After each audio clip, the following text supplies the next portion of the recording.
नमस्कार, मैं विक्रम और आप देख रहे हैं journalist Uttar Pradesh news channel. देश दुनिया की तमाम बड़ी खबरों को देखने के लिए हमारे चैनल को सब्सक्राइब करें और कमेंट बॉक्स में अपनी अमूल्य राय जरूर दें। आइए आपको दिखाते हैं इस वक्त की सबसे बड़ी खबर। लोकसभा इलेक्शन को लेकर मायावती का ऐलान, केंद्र की सत्ता में आए तो अलग अवध राज की स्थापना करेंगे। बसपा सुप्रीमो मायावती ने सरोजनी नगर में एक जनसभा को संबोधित करते हुए कहा कि अगर केंद्र में बसपा की सरकार बनी तो नए अवध राज्य का गठन करेंगे, जिसमें लखनऊ भी शामिल होगा। बहुजन समाज पार्टी की राष्ट्रीय अध्यक्ष मायावती ने राजधानी लखनऊ के सरोजनी नगर में आयोजित चुनावी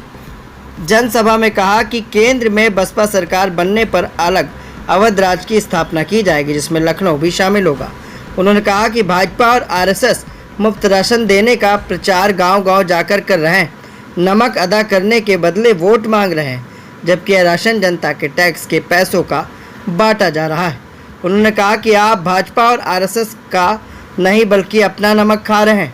अपने संबोधन में उन्होंने कांग्रेस और सपा को भी आरक्षण में भेदभाव करने पर घेरा है। आइए आपको सुनाते हैं कि लखनऊ में हुई जनसभा को लेकर मायावती ने क्या कुछ कहा।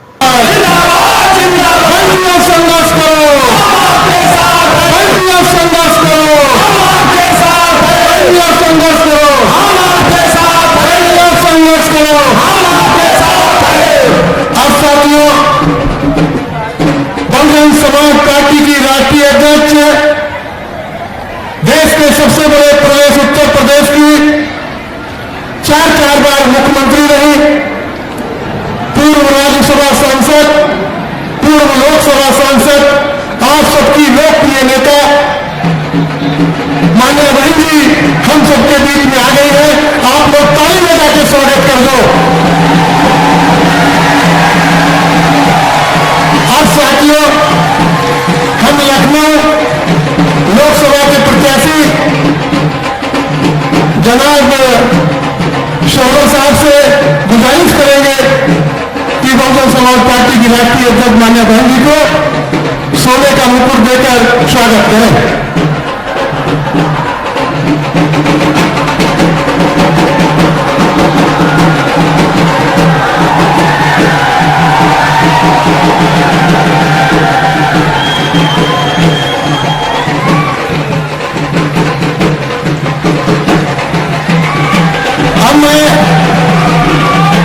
मोहनलालगंज सुरक्षित लोकसभा के प्रत्याशी श्री राजेश कुमार उर्फ मनोज प्रधान जी से गुजारिश करेंगे चांदी का हाथी देकर स्वागत करें।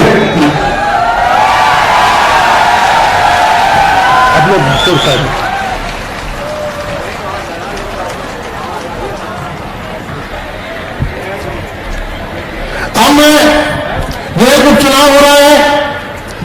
पूर्वी विधानसभा लखनऊ से, वो प्रत्याशी माननीय आलोक कुशवाहा जी से गुजारिश करेंगे कि आप हाथी देकर मान्या बहन जी का स्वागत करें। आप लोग पूछ रहे हैं।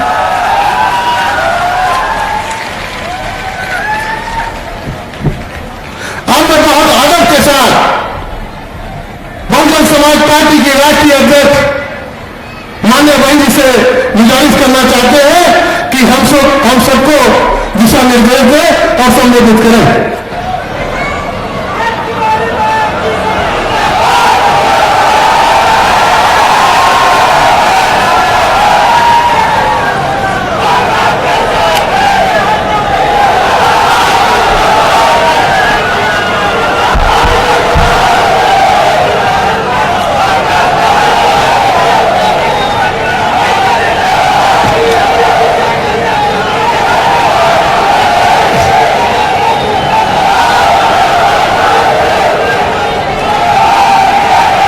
बीएसपी की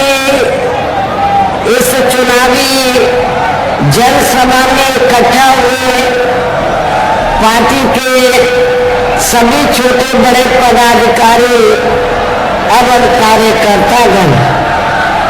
आज आप लोग देश में व यहाँ आपके उत्तर प्रदेश स्टेट में भी लोकसभा के लिए हो रहे आम चुनाव में अपनी पार्टी के उम्मीदवारों के समर्थन में मुझे सुनने के लिए यहाँ इकट्ठा हुए हैं, तो उसके लिए मैं आप सभी लोगों का हार्दिक दिल से आभार प्रकट करती हूँ। वैसे आप लोगों को ये मालूम है कि हमारी पार्टी कांग्रेस, बीजेपी व अन्य किसी भी विरोधी पार्टी तथा गठबंधन आदि के साथ मिलकर नहीं, बल्कि अकेले ही अपनी पार्टी के बलबूते पर पूरी तैयारी व दमदारी के साथ ये चुनाव लड़ रही है। इसके साथ ही हमने टिकट बंटवारे के मामले में भी सर्व समाज के लोगों को उचित भागीदारी दी है, जिनको कामयाब बनाने के लिए अपनी पार्टी के लोग पूरे जी जान से लगे हैं। हालांकि आज यहाँ आपके इकट्ठा हुई अपार भीड़ व भीड़ के जबरदस्त जोश को भी देखकर अब मुझे भी ये काफी हद तक यकीन हो गया है कि पिछली बार की तरह इस बार भी आप लोग अपने प्रदेश से यहाँ लोकसभा चुनाव में अपनी पार्टी का बेहतर रिजल्ट जरूर लाएंगे। और इसके लिए अब मैं आप लोगों का ध्यान कुछ जरूरी बातों की तरफ दिलाना चाहती हूँ। और इस संबंध में विशेषकर मैं कांग्रेस, बीजेपी व इनके अन्य सभी सहयोगी दलों के बारे में ये कहना चाहूंगी कि आजादी के बाद शुरू में केंद्र व देश के काफी राज्यों में भी ज्यादातर सत्ता यहाँ कांग्रेस पार्टी के ही हाथों में केंद्रित रही है,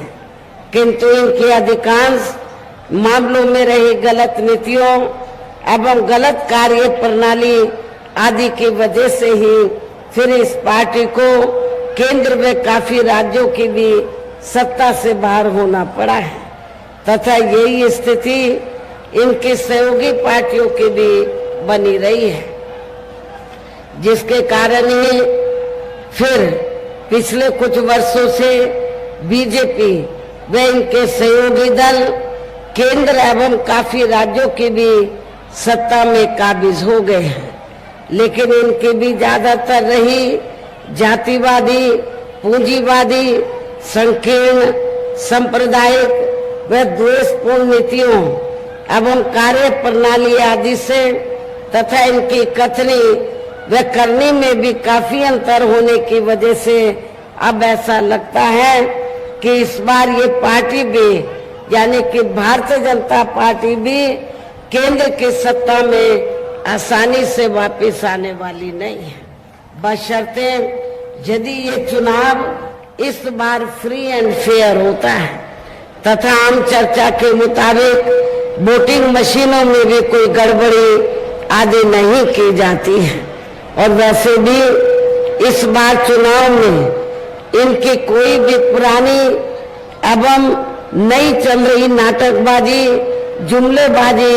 व गारंटी आदि काम में आने वाली नहीं है, क्योंकि अब देश की जनता काफी हद तक इस बात को समझ चुकी है कि इनकी पार्टी ने अब तक देश के विशेषकर गरीबों, कमजोर तबकों, मध्यम वर्गीय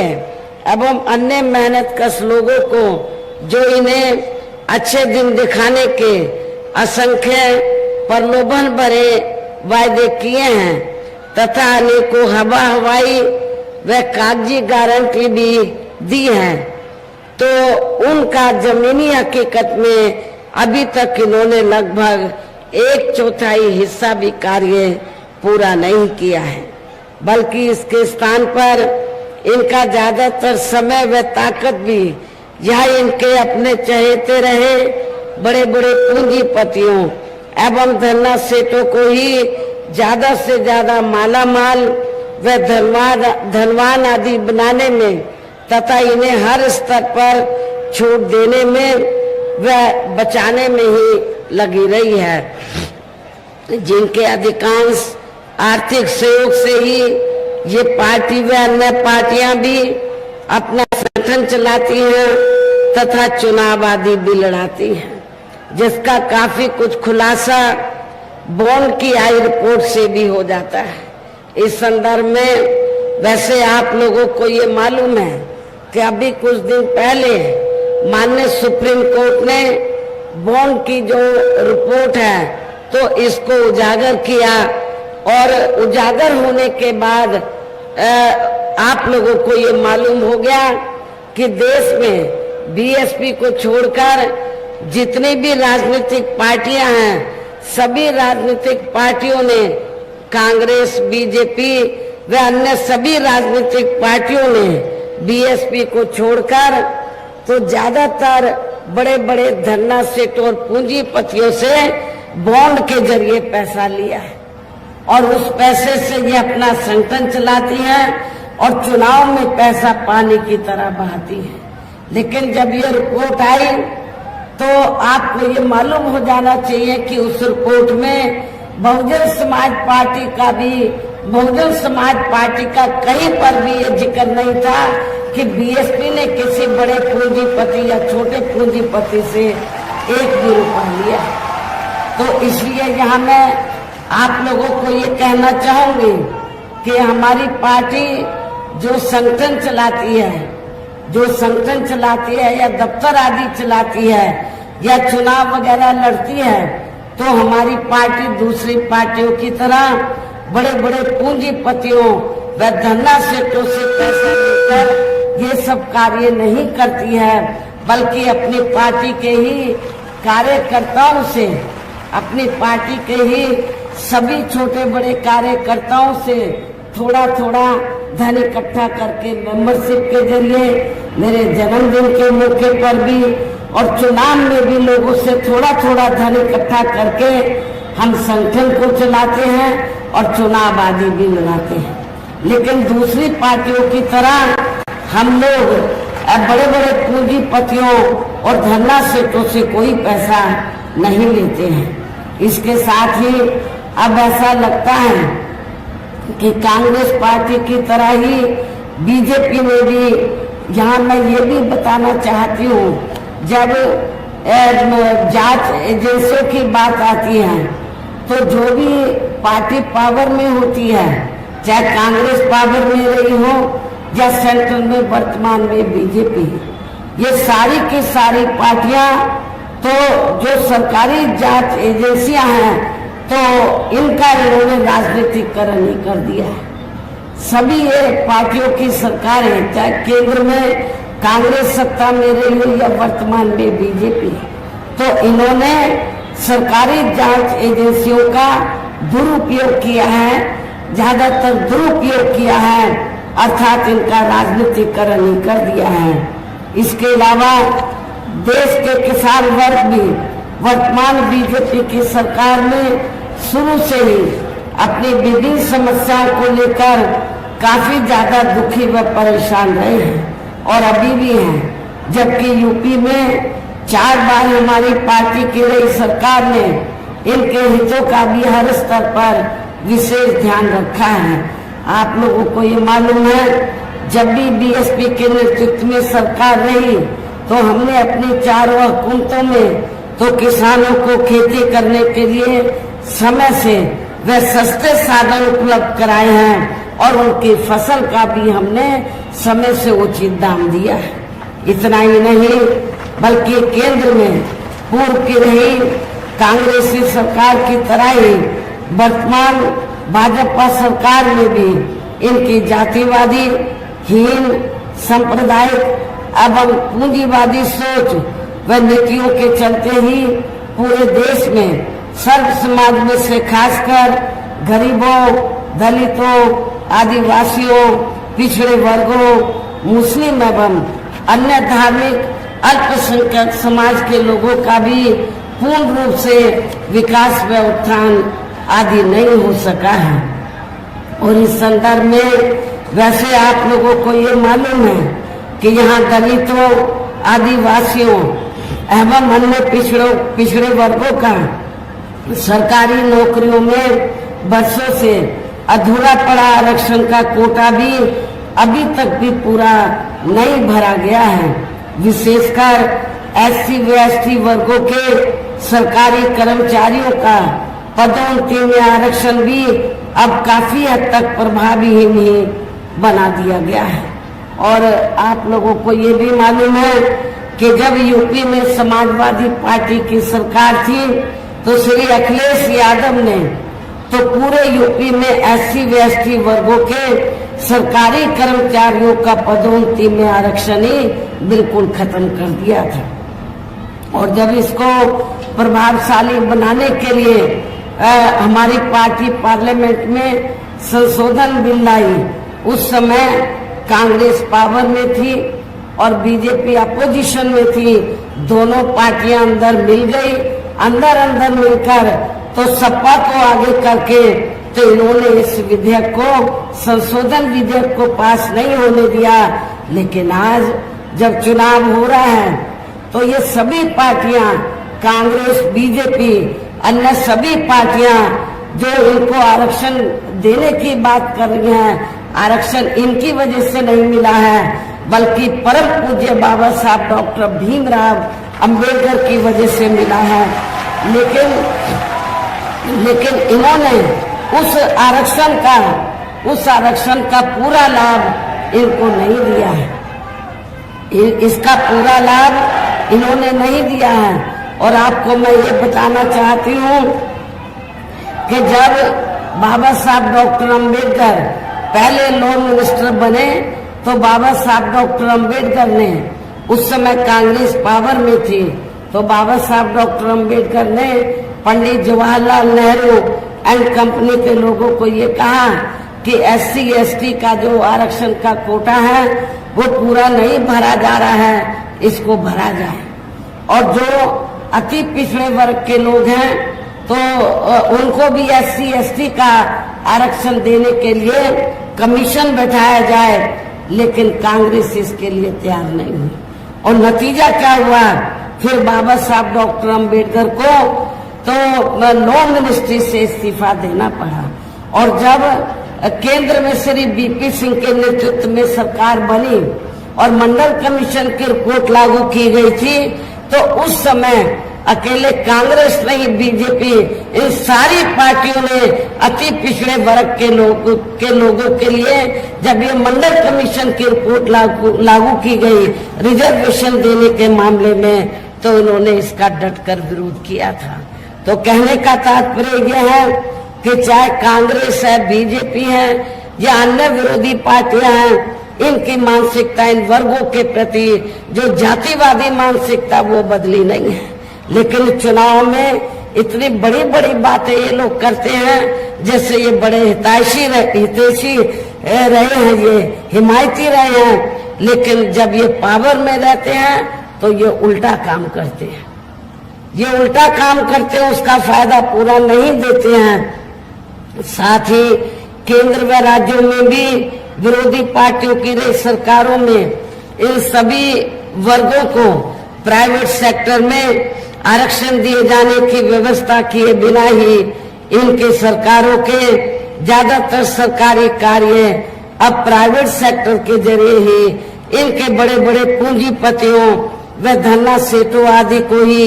दिए जाने के कारण अब इनको पूरे देश में आरक्षण का बहुत कम ही लाभ मिल पा रहा है। इसी प्रकार इनका अन्य और मामलों में भी शोषण व उत्पीड़न आदि होना अभी तक भी बंद नहीं हुआ है। इनके साथ साथ मुस्लिम व अन्य धार्मिक अल्पसंख्यक समाज के लोगों की भी हालत हर स्तर पर या काफी ज्यादा खराब व दयनीय ही बनी हुई है, जिसका काफी कुछ खुलासा सच्चर कमेटी की रिपोर्ट में भी किया गया है। इतना ही नहीं बल्कि पिछले कुछ वर्षों से केंद्र एवं अधिकांश राज्यों में भी बीजेपी व आरएसएस की सरकारों के चलते हुए अब इनका विकास एवं उत्थान आदि होना भी काफी हद तक बंदशाही हो गया है। आए दिन इन पर खासकर हिंदुत्व की आड़ में हो रही जुल्म जाति भी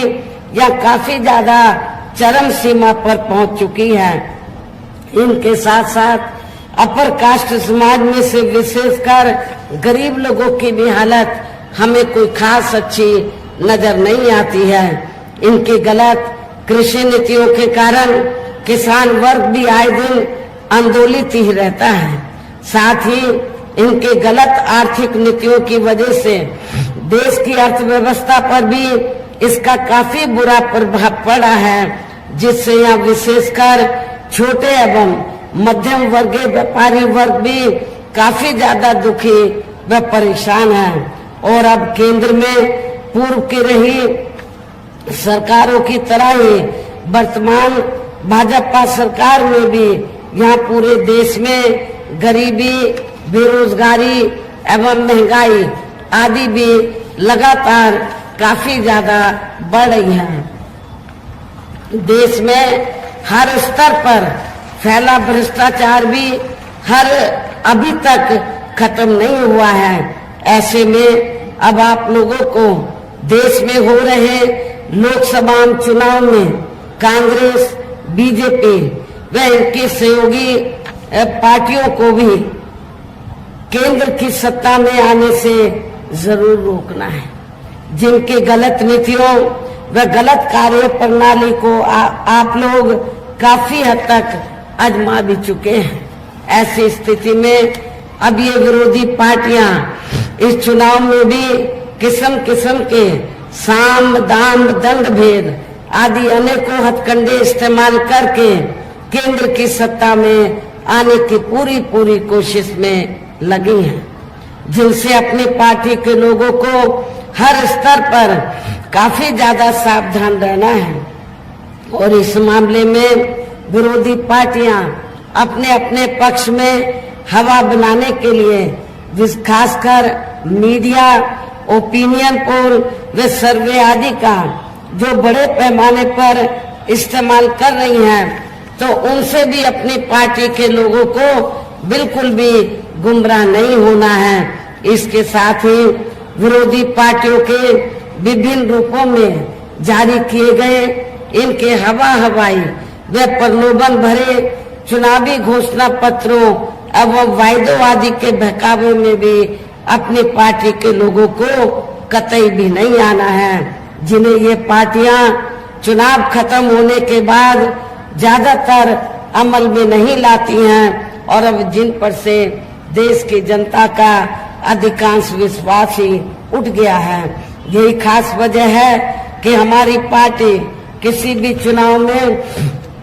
अपनी पार्टी का कोई भी चुनावी घोषणा पत्र आदि जारी नहीं करती है। वैसे भी हमारी पार्टी किसी भी मामले में कहने में बहुत कम बल्कि कार्य करके दिखाने में ही ज्यादा विश्वास रखती है। और इस बात का सबसे बड़ा सबूत यह है कि उत्तर प्रदेश में 4 बार हमारी पार्टी के नेतृत्व में रही सरकार ने चुनाव में अपनी पार्टी के बिना कोई जारी किए गए चुनावी घोषणा पत्र के ही प्रदेश व आम जनहित में काफी कुछ ऐतिहासिक कार्य करके दिखाए हैं, जिनके अब देश में अधिकांश पार्टियों की सरकारें काफी नकल भी कर रही हैं। जबकि इस मामले में हमारी पार्टी का ये कहना है कि यदि इन पार्टियों के स्थान पर केंद्र में हमें अपनी पार्टी के सरकार बनाने का मौका मिलता है, तो तब फिर हमारी पार्टी की बनी सरकार केंद्र में यहाँ अब तक की रही सभी विरोधी पार्टियों की सरकारों की तरह केवल हवाई व कागजी कार्य आदि नहीं करेगी, बल्कि उत्तर प्रदेश की तरह ही जमीनी हकीकत में ठोस कार्य करके दिखाएगी। और इस संदर्भ में खासकर मैं ये कहना चाहूंगी, केंद्र द्वारा देश में पिछले कुछ समय से अति गरीब परिवारों को अस्थायी तौर पर फ्री में जो थोड़ी सी खाद्य सामग्री दी जा रही है, तो उससे इनका स्थायी तौर पर भला होने वाला नहीं है। इससे इनका स्थायी तौर पर भला होने वाला नहीं है। लेकिन बीजेपी और आरएसएस के लोग ये सब करके ऐसा इंप्रेशन देते हैं, बीजेपी वाले, आरएसएस के लोग और केंद्र की सरकार श्री नरेंद्र मोदी जी भी ऐसा इंप्रेशन दे रहे हैं जैसे ये लोग अपनी जेब से गरीब लोगों को फ्री में राशन दे रहे हैं, जबकि इसमें सच्चाई नहीं है, इसमें हकीकत नहीं है। क्योंकि मैं आप लोगों को ये बताना चाह रही हूँ, आप लोगों को जो थोड़ा सा फ्री में राशन दिया जा रहा है और उसके बदले में ये गांव-गांव में जाकर जब चुनाव होता है तो क्या बोलते हैं कि आपने बीजेपी का, केंद्र की सरकार का नमक खाया है, आपको हलाल करना चाहिए, इसके बदले में वोट देना चाहिए। लेकिन ऐसा नहीं। आप लोगों को मैं ये बताना चाहती हूँ, आप लोगों को जो भी राशन फ्री में दिया जाता है तो वो कोई केंद्र की सरकार अब फ्री में नहीं, वो अपनी जेब से नहीं, बीजेपी वाले आरएसएस के लोग अपनी जेब से नहीं, बल्कि आप लोग जो देश की जनता जो टैक्स देती है उस टैक्स से जो पैसा आता है उसी पैसे से आप लोगों को फ्री में ये राशन दिया जाता है। तो ये कोई बीजेपी और आरएसएस की मेहरबानी नहीं है। तो आपने अपना नमक खाया है, बीजेपी और आरएसएस का नमक नहीं खाया है। इसलिए आप लोगों को इनके बहकावे में नहीं आना है, बल्कि अपना एक एक वोट आप लोगों को इनके अपनी पार्टी को ही देना है। और वैसे भी जो गरीब लोगों की ये जटिल समस्या है, देश में हर हाथ को काम देने से केवल दूर हो सकती है, जिसकी तरफ हमारी पार्टी की बनी सरकार विशेष ध्यान देगी। साथ ही देश में पिछले कुछ वर्षों से आए दिन बढ़ रही गरीबी, बेरोजगारी व महंगाई आदि से भी जनता बहुत ज्यादा दुखी व परेशान है, जिसे भी आर्थिक नीतियों में तब्दीली करके जरूर दूर किया जाएगा। खासकर हिंदुत्व की आड़ में पिछले कुछ वर्षों से विशेषकर मुस्लिम समाज के लोगों का द्वेष की भावना से जो इनका काफी ज्यादा शोषण व उत्पीड़न आदि किया जा रहा है, तो इसे भी जरूर रोका जाएगा। और ये सब हमने अपनी यूपी की रही सरकार में करके भी दिखाया है। हमारे यूपी के लोगों को मालूम है, लखनऊ के लोग भी अच्छी प्रकार से जानते हैं कि जब जब उत्तर प्रदेश में बीएसपी के नेतृत्व में सरकार रही है तो मेरी चारों हुकूमतों में कोई भी हमने हिंदू मुस्लिम दंगा फसाद नहीं होने दिया था। इसके अलावा हमने यूपी में सर्व समाज में से गरीब एवं बेरोजगार लोगों को बेरोजगारी भत्ता आदि न देकर उन्हें बड़ी तादाद में रोटी रोजी के साधन भी उपलब्ध कराए हैं, जो अब ये कार्य भी अधिकांश ठंडे ही पड़े हैं, जिनको फिर केंद्र में बीएसपी की सरकार बनने पर प्राथमिकता दी जाएगी। कहने का तात्पर्य ये है कि देश में इस समय हो रहे लोकसभा चुनाव में विरोधी पार्टियों के जारी किए गए इनके हवाई व प्रलोभन भरे चुनावी घोषणा पत्रों आदि के बहकावे में अब यह खासकर देश के अति गरीबों, मजदूरों, बेरोजगारों एवं अन्य मेहनतकश लोगों को बिल्कुल भी नहीं आना है। और अब इन्हें ऐसी सभी विरोधी पार्टियों को हर हालत में केंद्र की सत्ता में आने से जरूर रोकना है, जिनकी कथनी व करनी में काफी अंतर रहा है तथा जिन्हें ये लोग बरसों से आजमा भी चुके हैं। ऐसे में अब मेरा यही कहना है कि आप लोगों को अपने खुद के व अपने प्रदेश एवं देश के भी हित में अपने वोटों को या कांग्रेस, बीजेपी व अन्य विरोधी पार्टियों को न देकर केवल अपनी एकमात्र हितैषी पार्टी बहुजन समाज पार्टी को ही देना है, जो ये पार्टी उत्तर प्रदेश की तरह ही केंद्र में भी अपनी पार्टी की सरकार बनने पर फिर पूरे देश में जहां अपनी पार्टी की सर्वजन हिताय व सर्वजन सुखाय की नीतियों पर आधारित सरकार चलाएगी। इसके साथ साथ केंद्र से जुड़ी आपके क्षेत्र की जो भी यहाँ स्थानीय समस्याएं होंगी तो उन्हें भी फिर दूर करने का हर संभव पूरा प्रयास किया जाएगा। वैसे आप लोगों को ये मालूम है कि खास तौर से लखनऊ के लोगों की, अवध के क्षेत्र के लोगों की लंबे अरसे से ये डिमांड रही है कि अवध को अलग से स्टेट बनाया जाए। जब केंद्र में हमारी पार्टी पावर में आएगी तो अवध क्षेत्र को अलग से स्टेट बनाया जाएगा, जिसमें लखनऊ भी आ जाता है। और यहाँ मैं ये भी कहना चाहती हूँ कि जब यूपी में 4 बार मेरे नेतृत्व में सरकार बनी तो हमने लखनऊ का सौंदर्यीकरण किया। लखनऊ की जो पहचान है तो वो बदल दी थी। पहले लखनऊ आते हुए लोग सोचते थे कि क्या है लखनऊ में, लेकिन जब यूपी में लोग आते हैं पूरे देश से, दुनिया से, तो सबसे पहले वो ये कहते कि हमें लखनऊ जाना है। हमने सड़कें ठीक करवाई, हमने स्मारक स्थल ठीक कराए, हॉस्पिटल बनवाई, नई जेल बनवाई। क्या नई कार्य हमारी सरकार ने किया। साथ ही जहाँ गरीबों, मजदूरों, बेरोजगारों, कर्मचारियों, किसानों, छोटे व्यापारियों एवं अन्य मेहनतकश लोगों के हितों का भी विशेष ध्यान रखा जाएगा। सर्व समाज में से खासकर दलितों, आदिवासियों, गरीबों, पिछड़े वर्गों, मुस्लिम व अन्य धार्मिक अल्पसंख्यक समाज के लोगों के विकास एवं उत्थान के साथ साथ हर स्तर पर इनकी सुरक्षा आदि के लिए भी सख्त कदम उठाए जाएंगे। और तभी फिर यहाँ वास्तव में अपने देश के महान संतों, गुरुओं व महापुरुषों में भी विशेषकर महात्मा ज्योतिराव फूले, श्री छत्रपति शाहू जी महाराज, श्री नारायण गुरु बाबा साहब डॉक्टर भीमराव अंबेडकर एवं मान्यवर श्री काशीराम जी आदि का अधूरा राज सपना जरूर साकार हो सकता है, जिनको यूपी में हमारी पार्टी की रही सरकार द्वारा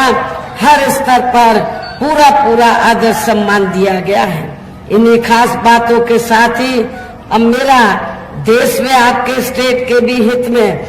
यही कहना है कि हमारी पार्टी ने यहाँ जिनको भी लोकसभा चुनाव के लिए मैदान में उतारा है, आपके इस क्षेत्र के जिन लोगों को भी लोकसभा चुनाव के मैदान में उतारा है, जो आपके सामने मंच पर भी मौजूद है, तो उन्हें आपको जरूर कामयाब बनाना है, जिसके लिए यहाँ पार्टी के सभी स्तर के छोटे बड़े पदाधिकारी एवं कार्यकर्तागण आदि पूरे जी जान से लगे हैं। और अब अंत में मेरा यही कहना है, आप लोगों को वोट पड़ने वाले दिन यहाँ बीएसपी के अपने सभी लोकसभा उम्मीदवारों को, अर्थात आप लोगों को मालूम है कि लखनऊ लोकसभा की सीट से तो हमारे काफी लोकप्रिय पार्टी के हमारे नेता